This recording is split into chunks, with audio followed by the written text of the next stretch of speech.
Bom dia, internautas. Eu sou José Antônio Porcino, como todos vocês já me conhecem. Estamos começando mais um programa Caminhos de Sucesso e hoje eu tenho o prazer de receber Ricardo Alves, proprietário, diretor executivo da Blau Tour. Ricardo, muito bom dia, obrigado por atender o nosso convite e vir aqui na Clique TV. Bom dia amigos internautas. Tudo bom, Porcino? Tudo bem. Nós vamos hoje conversar com o Ricardo a respeito de um tema muito interessante, que é o crescente mercado de incentivos, o turismo de incentivo no Brasil para empresas corporativas. Ele vai explicar como funciona esse mercado, qual é a tendência, o que está acontecendo nessa área. Mas antes de mais nada, é muito interessante que nós tenhamos a oportunidade de conhecer a história de vida do Ricardo Alves. E hoje eu não vou trazer cola, não vou fazer leitura, vocês vão ficar livres da leitura do Porcino no seu computador, porque o Ricardo terá o prazer de contar em viva voz a experiência da vida dele. Ricardo, você teve uma experiência no exterior. Onde foi? Quanto tempo foi? Por que você foi para o exterior? Então, Porcino, isso é o início da minha vida, na verdade, como adulto, né? Eu logo depois, bem jovem, quer dizer, com 20 anos eu estava aqui no Brasil sem ter muita escolha, vendo o que eu ia fazer com relação à universidade. E aí o meu pai me convidou, fez um convite meio que positivo para eu ir passar um ano fora e acabei indo para a França. Fui para Aix-en-Provence, que é uma cidade no sul da França, né? Onde minha irmã morava lá, e passei um ano lá. Foi um ano bem proveitoso. Na verdade, eu costumo dizer para quem me pergunta que foi quando eu acordei para a vida de adulto. Né? Alguma coisa interessante, alguma passagem interessante lá na França que você possa contar para o pessoal nesse um ano sabático às expensas do papai? Olha, na verdade, são muitas histórias, né? Mas uma que eu lembro bem aqui é quando eu estava no fim desse ano, né, a gente tentando fazer a famosa colheita da vindima, né, que seria a colheita das uvas, né, eu e alguns amigos, mas só dava tudo errado. Dava tudo errado e conseguimos, na verdade, um emprego numa fazenda lá. E a maioria desses trabalhadores são portugueses, é impressionante isso. E tudo garotão de 20 anos, vamos lá, a gente vai tirar isso de letra, tinha que dar uma limpada nas videiras e tal. É impressionante como a turma dela trabalha e a gente não tem a menor ideia de qual é o esforço que eles fazem. Né? Porque era meio que fazer como uma corrida. Né? Você tinha aquele corredor de videiras, você tinha que ficar capinando, limpando meio com a mão mesmo, né? o pé da videira. E a gente apostava a corrida para os portugueses. Mas a gente perdia feio. Né? Tudo molecada de 20 anos, 20 e poucos anos, e os portugueses lá há anos lá fazendo aquilo, né? Mas eles eram muito mais ágeis do que a gente. Muito mais ágeis. Tanto que não deu muito certo a nossa aventura nesse sentido. Né? Teve um momento da nossa conversa, eu já conheço o Ricardo há anos. Ele estava me contando uma vez sobre um colega de vocês, acho que essa eu te peguei de surpresa agora, porque essa história é bem gostosa de ouvir. Um colega de vocês que vocês passaram procurando um tempo e depois ele estava numa taverna, alguma coisa. Onde foi isso daí? Esse caso é bem interessante. Foi nessa época também. Conta para os meus internautas, porque é um caso interessante, são vivências que acontecem no exterior que é bonito de se contar, faz parte da história da gente. Na época que a gente estava procurando esse tipo de trabalho, né? Trabalho no campo. E nós paramos numa cidade, no interior ali, a caminho de Lyon, né? Subindo de Aix para Lyon. E no dia que a gente ia embora, a gente ficou hospedado num hotel na frente da estação de trem. No dia que a gente ia embora, a gente estava tomando café, depois de tentar por vários dias lá conseguir alguma coisa na região, apareceu um carro de ciganos lá e falou que tinha trabalho, mas não tinha, nós éramos 5 naquela ocasião, mas não tinha para os 5, aí só tinha para 2. E tinham 2 mais velhos do que nós, os 2 mais velhos do grupo é que foram. Bom, Eles foram e essa turma de cigano falou que depois ia mandar uma outra família buscar os outros 3, incluindo eu mesmo. Nós passamos o dia esperando aparecer essa outra família de cigano. E não tinha notícia dos outros 2. Pô, a gente começou a ficar bem preocupado, bem preocupado. E ainda conversando com o cara do hotel e tal, o cara só botou medo na gente. Não, porque cigano, porque isso, porque aquilo. Bom, conclusão, no dia seguinte de manhãzinha eu peguei e fui numa locadora de carro que tinha do lado do hotel, loquei um carro e nós saímos feito louco procurando os caras, né, pelas estradas ali da região. Não achamos. Lá pelas 2 da tarde eu falei, pô, não é possível, vamos ligar pro hotel. Né? Paramos no meio da estrada ali onde tinha um telefone público, ligamos pro hotel. Aí o cara do hotel atendeu e falou, não, eles já chegaram, estão aqui, vocês saíram, eles chegaram meia hora depois. Pô, mas aí a história é que foi punk, porque eles foram para um acampamento, né, de cigano mesmo, né, que realmente trabalham na lavoura e tal, mas assim, era uma coisa de louco, eles ficaram com medo do cão, não sei se você sabe como funciona. Sim. Quem domina normalmente são as mulheres e tal, então eles ficaram com medo do cão, também não tinham nenhuma notícia nossa. No fim do dia eles resolveram ir embora. Pegaram as mochilas e foram embora. Conseguiram ir embora. Saíram a pé até chegar num bar. Nesse bar, estão lá tomando uma cerveja e tal. Porque, aliás, não, mito. Eles conseguiram voltar para a cidade. Foram para um bar porque já era. O nosso hotel estava fechado. Era fechado hotel de beira de estação de trem. Aí eles foram para um bar. Aí nesse bar, estão lá no bar, de repente começa um tiroteio no bar. Do cara que estava do lado deles começou a dar tiro, né? E o outro que enfrentou esse cara se mandou. Aí o cara vira e começa a conversar com eles. Quando eles falam que são brasileiros, o cara já virou o melhor amigo deles. Aí eles contaram a história, ele levou os caras para dormir na casa dele. Mas o mais engraçado, assim, diz que chegou lá, o cara falou, bom, aqui é minha casa, beleza, eu tenho que ir não sei aonde, vocês podem dormir à vontade, só cuidado que meu irmão está dormindo, tá? Eles ficaram com mais medo ainda, falaram, pô, o cara vai acordar, vai ver 2 loucos aqui, sem o irmão aqui, só. Vazaram. E aí no dia seguinte, quando eles chegaram, a gente tinha acabado de sair, fazia meia hora, né? Mas foi uma situação bem delicada que a gente viveu. Meus amigos, histórias que a vida conta, Ricardo, você não ficou lá, por quê? E por que você voltou para o Brasil? Então, como eu falei, eu não tinha essa vivência de adulto ainda, né? Por mais que eu tivesse 20, 21 anos, né? E efetivamente eu estava lá às custas do meu pai, isso não tem dúvida. Então a verba acabou, né? A gente não conseguiu um outro tipo de meio de sobrevivência, né? Eu também não tinha como estudar lá, porque eu não fui preparado para isso. Eu fui para estudar, estudei francês, aprendi inglês, foi uma vivência muito boa, né? Mas não para ficar lá como minha irmã ficou, por exemplo, 7 anos lá. Eu não tinha como, porque ela foi para estudar, tudo preparado. Então, nesse momento, eu não tinha o que fazer, eu tinha que voltar. E eu voltei, mas assim, eu não me arrependo não, viu, Curciano? Não me arrependo. Porque o que eu vivi lá foi um ano inesquecível e foi daí que eu aprendi. Eu acordei para a vida, que eu cheguei, falei, agora eu sei o que eu quero. Eu quero viajar o mundo inteiro. E foi aí que quando você decidiu, você teve essa ideia, eu quero viajar o mundo inteiro, eu sei o que eu quero, foi que você decidiu abrir a Global? Não. Aí eu decidi que eu queria viajar, falei, como é que eu vou viajar? Vou entrar no ramo de turismo, né? Porque naquela época, né, diferente que muita gente pensa, né? Inclusive já naquela época já não era assim, né? Todo mundo achava, inclusive eu achava que não, vou entrar no ramo de turismo para poder viajar de graça e tal. Mas, de qualquer maneira, era essa a ideia que eu tinha. Eu falei, vamos lá. E através de um amigo, eu consegui fazer um curso na extinta VASP, né, que naquela época as passagens aéreas a gente emitia à mão, né?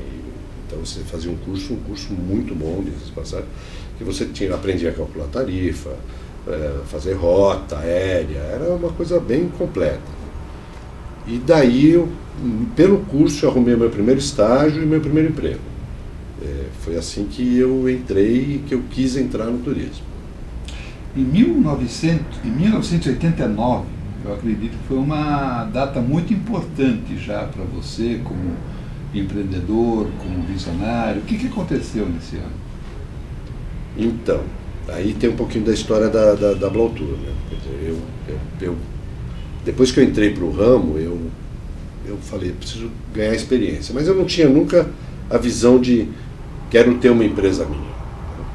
Então, depois de 2 anos e meio que eu já estava no ramo, 2 anos numa empresa só, onde eu já tinha feito de tudo, né? Quer dizer, porque a empresa era grande, tinha um bom movimento, mas assim, eu estava disposto, então eu sempre estava ajudando em todas as áreas da empresa. Inclusive contas a pagar e receber, eu sempre estava ajudando. Um amigo que a gente se conheceu, inclusive, nessa empresa, né, ele tinha esse sonho de ter a empresa dele. Aí ele me convidou. E na época eu estava numa empresa que eu não estava muito satisfeito. Não. Eu tinha acabado de entrar, eu estava 6 meses nessa empresa, e era uma loja, e não tinha um movimento muito bom. Então, assim, eu estava meio que desaprendendo as coisas lá. Estava ganhando bem, mas estava desaprendendo. E aí eu resolvi encarar esse desafio com ele. Em 87, isso. Portanto, hoje a gente está, esse ano, fazendo 25 anos de empresa.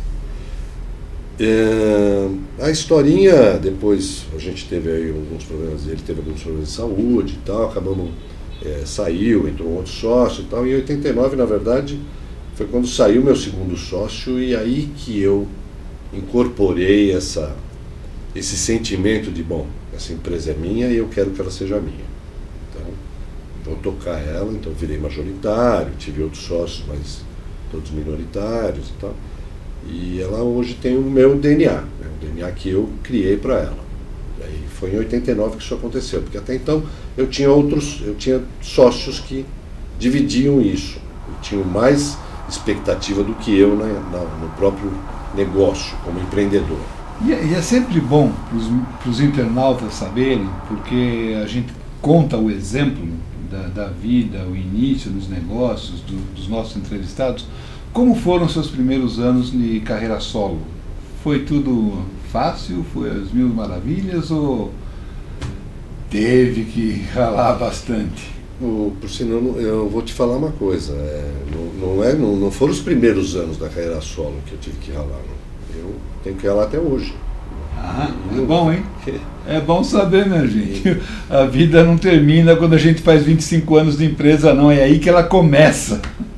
Mas vamos ouvir. Em muitos casos. Em muitos casos. Como foram os teus primeiros anos de carreira solo? Foi difícil, né? Foi difícil. Acho que a moçada mais jovem não tem nem referência do que eu vou falar agora, né? Mas assim, tanto eu quanto você, a gente sabe que os planos econômicos brasileiros mataram diversas empresas. Eu não sei nem como é que a gente conseguiu sobreviver. Mas fato é que nós estamos aí, com 25 anos a gente conseguiu sobreviver. Tive que aprender na marra, que eu fiz da minha empresa a minha universidade, a minha faculdade, minha pós-graduação, meu mestrado, e é assim que eu vou tocando. Eu aprendo na prática, né? É claro, com um pouco de leitura e tudo mais, né? Mas assim, a vida na prática, ela dá ela é quase como uma faculdade, não tem jeito, é exatamente isso. Durante o nosso briefing, você esteve comentando de alguns momentos marcantes no desenvolvimento da Blautour.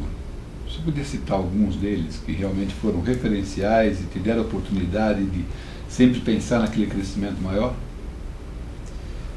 Bom, primeiro eu acredito que é o seguinte, Porcino. O foco que eu dei para o DNA da empresa, e que hoje a minha equipe entende, né? Claro, com seus diferenciais, porque ninguém é igual, né? Mas é o foco de você estar à disposição do teu cliente e entender na visão dele. E isso fez com que a gente tivesse no nosso decorrer aí da nossa história, alguns pontos marcantes, como você estava falando, que assim, em 99, se eu não me engano,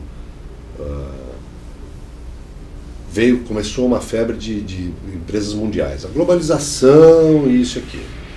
E veio para cá uma empresa americana chamada Rosenbluth International, que a Flytour, que hoje é a nossa grande parceira, comprou essa empresa e ela começou a tocar. O que é? Uma agência de corporativa, viagens corporativas.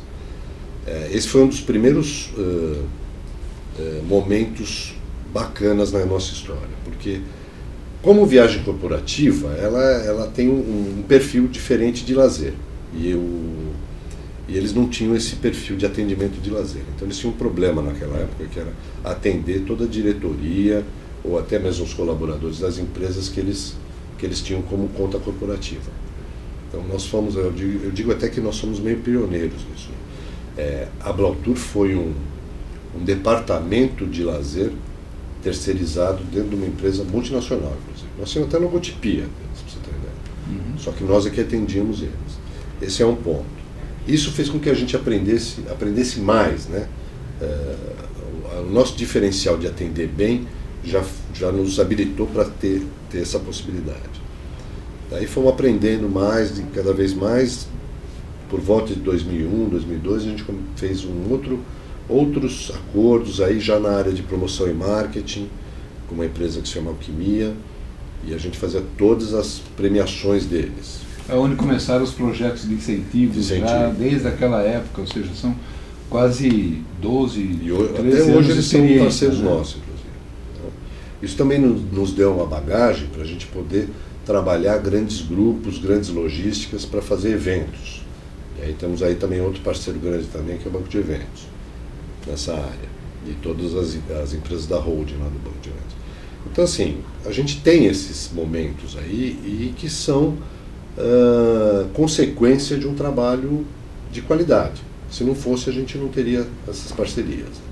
Durante esses 25 anos de empresa, durante esses 25 anos onde você começou com um sócio, partiu por carreira solo e agora já está com a sua empresa com foco no crescimento de pessoal, pelo que você está me falando. Você já vem trabalhando o crescimento deles desde quando entram dentro da empresa, mas hoje é um peso muito grande todo o investimento que você faz na profissionalização da sua equipe, né? Tanto é que esse ano que a gente completou 25 anos, a gente pensou, o que nós vamos fazer daqui para frente, porque daqui para frente vem os mega eventos no Brasil, né?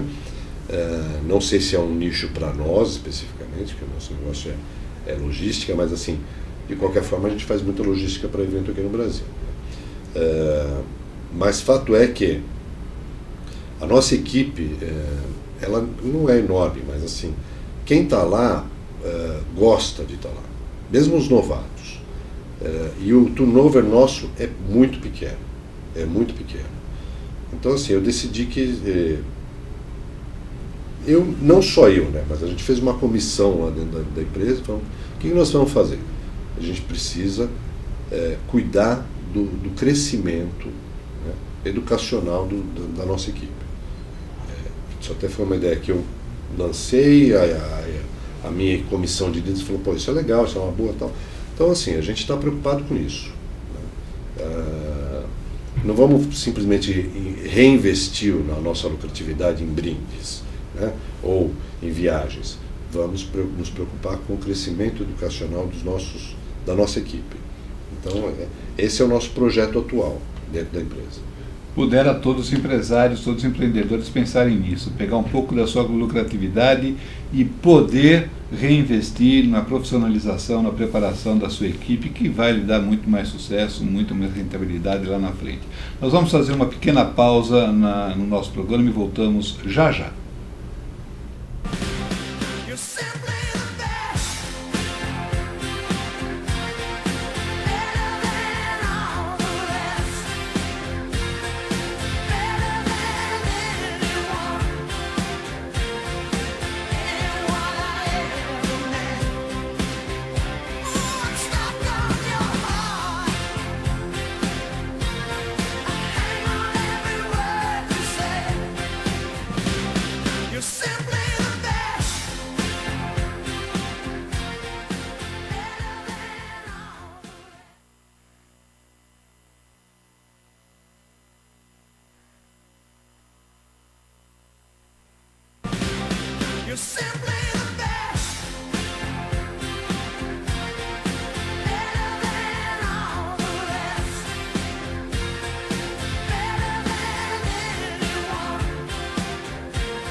Olá, já voltamos com o Ricardo Alves, proprietário e diretor executivo da Blau Tour, e agora nós vamos começar a falar, nesse segundo bloco, sobre o mercado de incentivos.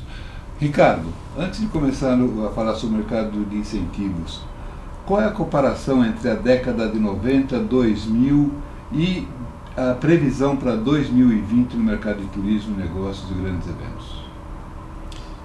Então, Porcino, é assim, isso vem numa crescente, não tem jeito, porque as empresas, cada vez mais, elas precisam de eventos seja convenção, de vendas, porque precisa vender mais, lançamento de produto, não tem jeito. E nós, o Brasil, particularmente falando, né, tá no topo dessa lista, porque daqui para frente os mega eventos estão aqui com a gente. Eu me permiti trazer uma colinha aqui de alguns números, né, que a OMT, a Organização Mundial do Turismo, ela prevê até 2020 que o número de viajantes no mundo seja de 1,6 bilhão. Né. Isso é um acréscimo significativo no que é hoje, porque hoje nós estamos falando de 1,2, 1,1. Né. Para daqui 20 anos você aumentar 4 bilhões é bastante. O segmento turístico indica uma vocação a crescer justamente nessa área de eventos, incentivos e turismo de aventura, que é o que está dando um boom aí, né? Ainda um outro número aqui interessante, né? Os Estados Unidos, que no caso do incentivo é o pai da matéria, né? Ele tem hoje esse dado aqui é de 2011, 2010, o movimento do incentivo, né, no PIB dele é equivalente a 10% do PIB. O nosso hoje é 2,9%. Então assim, a gente tem muito que crescer ainda. A gente tem muito que crescer. Apesar de que a gente é um país quase do tamanho deles. Né? Exatamente. Então assim, a tendência é um crescimento de 30% ao ano daqui até 2020. A coisa é bem forte mesmo. Né? Então, é muito mais do que um lazer puro e simples. Esse mercado, são números muito impressionantes. Agora, esse mercado de grandes eventos que nós vamos ter daqui para frente, 2013, Copa das Confederações, 2014, Copa do Mundo, 2016, Olimpíadas, entre elas vários outros eventos esportivos e também eventos de grande porte de negócios, vai trazer benefício para todo mundo a nível de turismo no Brasil? Ou é aquela história que a gente conhece, né? Muita lucratividade para poucos e muito trabalho para muitos, com alto custo. Qual é a tua visão desse mercado? Então, por cima, é assim, eu tenho uma expectativa que eu estou trabalhando comigo já desde o ano passado e com alguns líderes lá da empresa também, né? É assim, quem estiver preparado vai ter oportunidades nos próximos mega eventos. Quem estiver preparado, quem estiver se divulgando, quem estiver com bons parceiros, né? Mas assim, eu acho que a pergunta não é nem essa, porque é tanta coisa que vai acontecer, né, que não dá para ficar na mão de um ou outro, só como você afirmou aí na tua pergunta, né? Eu acho que o problema é bem mais abaixo, né? Assim, será que vale a pena tudo isso que está vindo, né?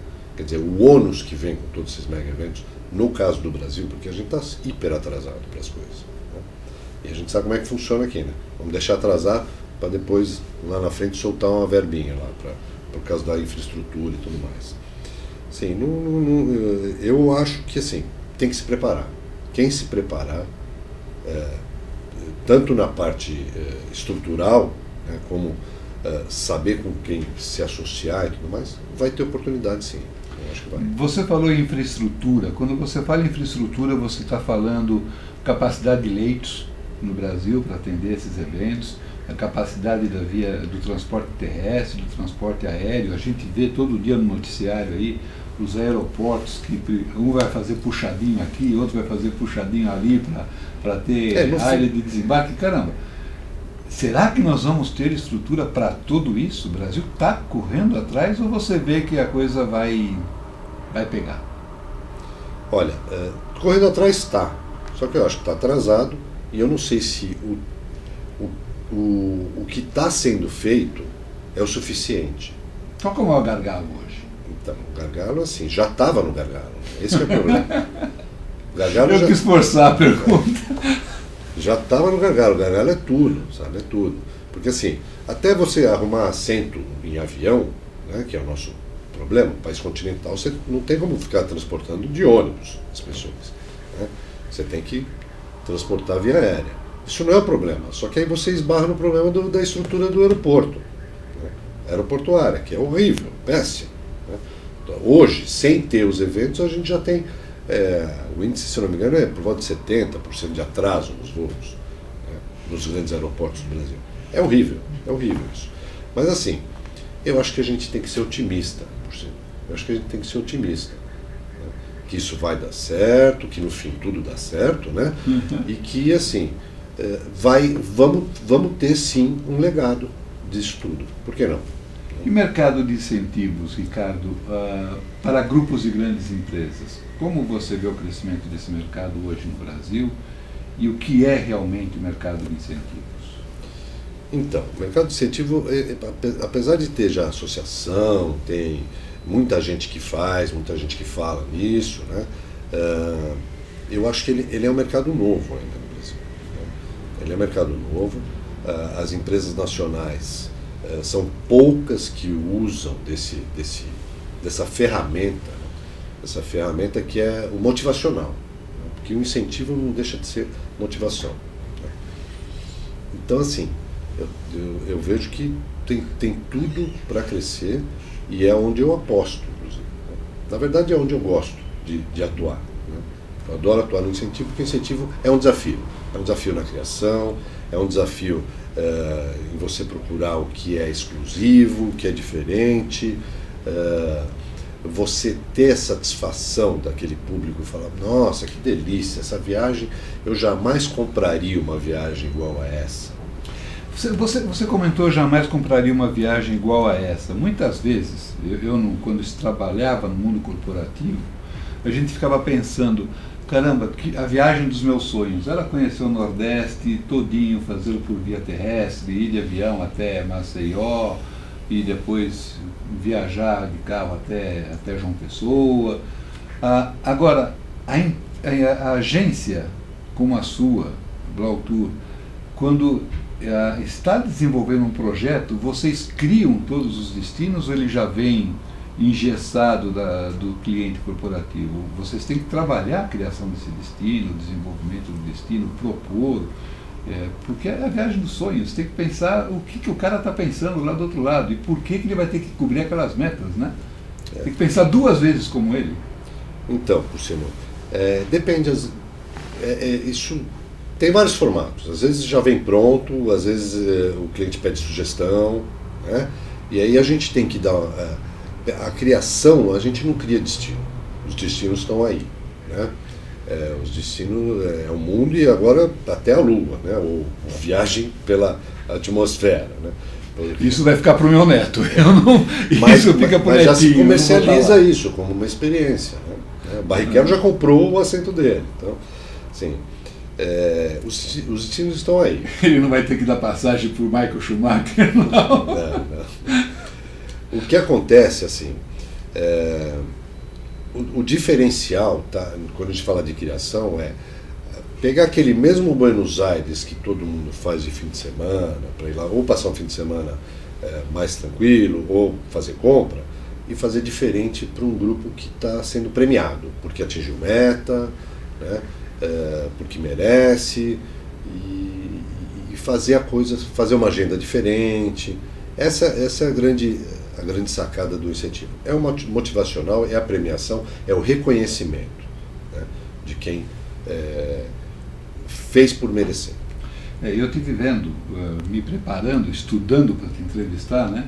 Eu estive vendo no site da Society of Incentive and Travel Executives, que eles têm alguns números referente à cobertura de metas por parte dos funcionários, diretores das grandes empresas, que depois que começou a crescer no Brasil a premiação com incentivos, as metas começaram a ser cobertas com maior propriedade e mais rapidamente, né? Você tem esses números para comentar com a gente? Eu tenho, trouxe para falar contigo. Uhum. É impressionante, eles fizeram uma pesquisa, né, e assim, chega alguns resultados. 92% dos trabalhadores pesquisados atingiram as metas por causa dos programas de incentivo, né? Então, assim, se não tivesse o que a gente costuma falar, nos mais antigos costumam falar, se não tivesse a cenourinha, ele talvez não tivesse atingido a meta dele, né? Também outra coisa interessante aqui, né? 57% das empresas atingiram ou ultrapassaram suas metas graças a um programa de incentivo. Vale lembrar que assim, um incentivo não é pura e simplesmente só o produto final e nem necessariamente é uma viagem. Um programa de incentivo é uma campanha, né? Que aí nós, inclusive, nós não fazemos a campanha, né? Os nossos parceiros é que fazem. Então, assim, durante um período, as pessoas são motivadas de várias maneiras. Quando nós estamos envolvidos, em geral, o grande prêmio é uma viagem diferenciada. Por isso que ela também tem que ser muito boa, porque eles já passaram por outras etapas, né? Eles já ganharam o relógio, eles já ganharam uma caneta, eles já ganharam o jantar, já ganharam o famoso troféu numa convenção, que todo mundo bate palma, essas coisas, né?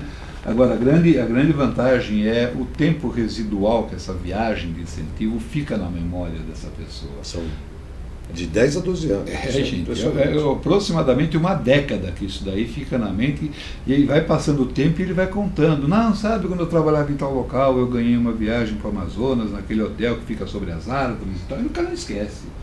Ele vai morrer com aquela imagem, com aquela memória, com tudo, como se fosse ontem. Ele vai lembrar o nome da empresa. E vai lembrar o nome da empresa, claro, que deu a premiação para ele, né? Agora, quanto vale esse mercado em dinheiro hoje em dia, quando a gente está falando de um grupo de incentivo? Nós estamos falando de R$1 milhão de reais? Depende do destino, depende do tamanho do grupo, né? Uhum. Mas assim, posso te dar um exemplo, comentário aqui da minha vivência lá. Né? Assim, a nossa menor premiação lá teve um valor de R$400 mil e daí para cima. A nossa maior foi 2.800.000. Mas a média, vamos dizer assim, entre 400 e 1 milhão, 1,5 milhão, uma coisa assim, por aí. Na tua experiência, qual que é a diferença entre uma premiação pautada pelo incentivo dado aos diretores, aos participantes, e uma simples convenção ou uma convenção anual de vendas, onde muitas vezes se leva o parceiro ou a parceira do executivo, mas acho que tem um diferencial grande aí, né? Tem. Apesar das duas serem pagas pela empresa, né, vamos dizer assim, e um outro detalhe interessante também, né? Nenhuma das duas pode ser descontada das férias. Nem a premiação nem a convenção. Isso é ótimo para o trabalhador. Tem uma diferença, assim, e mesmo que numa convenção você tenha uma agenda lúdica, uma agenda de lazer, né? ela é sempre trabalho, por ser. Não tem jeito. Você está indo a trabalho. Né? Já numa premiação de incentivo, é lazer puro. No máximo, coloca-se um momento premiação. Um jantar solene, onde o representante da empresa fala, discursa, premia, né? Mas assim, não se trabalha numa premiação de incentivo. Você falou muitas vezes, e eu gosto dessa palavra quando eu estou com os meus entrevistados aqui, sobre o DNA da sua empresa. Qual que é o grande diferencial nesse mercado de incentivos da Blautur? Então, na verdade, assim, eu não diria nem no mercado de incentivo, eu acho que é o diferencial da Blautur, né? Eu gosto muito de pensar que o nosso diferencial é algo assim, a gente resumidamente, assim, nós somos parceiros dos nossos clientes. Em alguns casos até, eu costumo falar para eles, eu sou praticamente o seu departamento de viagens, né? Eu não gosto de ser encarado como um mero fornecedor terceirizado que está fazendo a viagem. A gente veste, não é nem a camisa, a gente veste a ideia do cliente. Então esse é o maior diferencial que eu vejo na nossa... Claro, daí, o que acontece? As nossas experiências, né, que norteiam um pouco o quão criativo nós somos, o quão a gente entende disso, né? Então, assim, por isso que eu te falei, né, até essa questão do nosso PEC, que é o nosso Programa de Educação Continuada. Eu ia te pedir explicar para eles o que vem a ser o PEC. PEC Blau. É o Programa de Educação Continuada que a gente lançou esse ano lá na empresa, né, que além de cursos, né, e capacitações, né, a gente também tem uma segmentação que é viagens. As pessoas, nossa equipe tem que viajar mais, porque tem que sentir na pele como é que vai fazer uma conexão, né? Então é isso que a gente tem de melhor, né? A gente teve recentemente uma premiação que foi para as Olimpíadas. Posso contar essa historinha? Pode. E como o grupo era muito pequeno, não ia ninguém acompanhar. Aí surgiu, né, no meio do ano, maio, se não me engano, no primeiro semestre, uma viagem para a Europa, para mim, que eu tinha que ir. Eu falei, quer saber? Eu vou passar em Londres e vou dar uma geral. Eu fui, fiz visita técnica, conheci tudo e tal. Olha, ainda bem que eu fui, porque eu alinhei um monte de coisa com o nosso fornecedor local, nossa operação local, mas trouxe isso, apresentei para o cliente, né, e algumas coisas que ele batia o pé, que ele queria que não saísse ou que saísse e tal, eu consegui convencer porque eu fui fazer uma visita técnica que eu nem cobrei, porque eu tive essa oportunidade de, já que eu ia viajar, eu fiz uma visita técnica. Assim. Isso é uma das coisas que hoje em dia a gente conversa entre nós lá, né, que tem coisas que a gente não pode tirar do projeto, visita técnica, acompanhamento, né. Então assim, essa parceria com o cliente faz com que a gente consiga entender melhor e fazer uma coisa bem criativa. Ricardo, existe um produto novo no mercado que é chamado de concierge. O que vem a ser esse produto? Então, é um produto, a gente criou um produto chamado concierge, né? Acho que foi no começo desse ano, de uma necessidade que a gente tinha.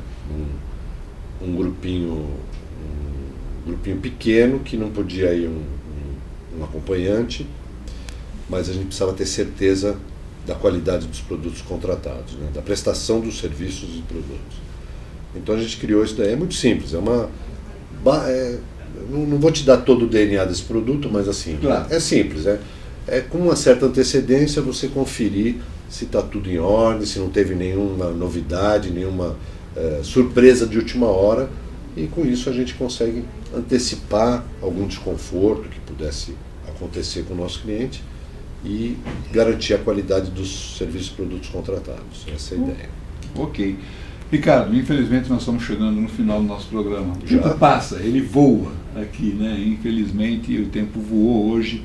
Eu gostaria de ficar muito mais tempo conversando com você, mas todos os meus convidados eu peço que deixem uma mensagem aos meus internautas.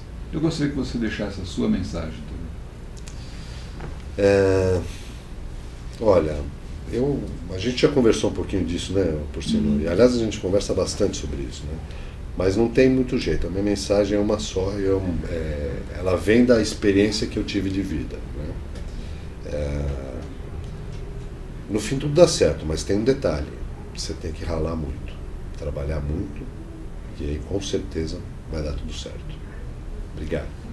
Pensa, sonhe, acredite no seu sonho, faça o seu trabalho, planeje o seu trabalho, use a experiência que o Ricardo demonstrou no programa hoje, as dicas que ele deu para vocês, e realmente tem que fazer tudo isso, mas não pode deixar de trabalhar. Arregaçar a manga, né, Ricardo? Sem dúvida. E colocar o time em campo. Não dá para viver de sonho. Não dá. Quem vive de sonho acorda com um pesadelo fantástico, gente, sem saber o que vai acontecer logo depois. Ricardo, muito obrigado por você ter vindo no programa. Eu que agradeço. Eu agradeço sua presença. Queridos, a gente está terminando mais um programa Caminhos de Sucesso aqui na Clique TV, todos os sábados das 10 às 11 horas. Eu espero vocês no próximo sábado com mais uma entrevista aqui com José Antônio Cursino. Muito obrigado e até lá. Obrigado.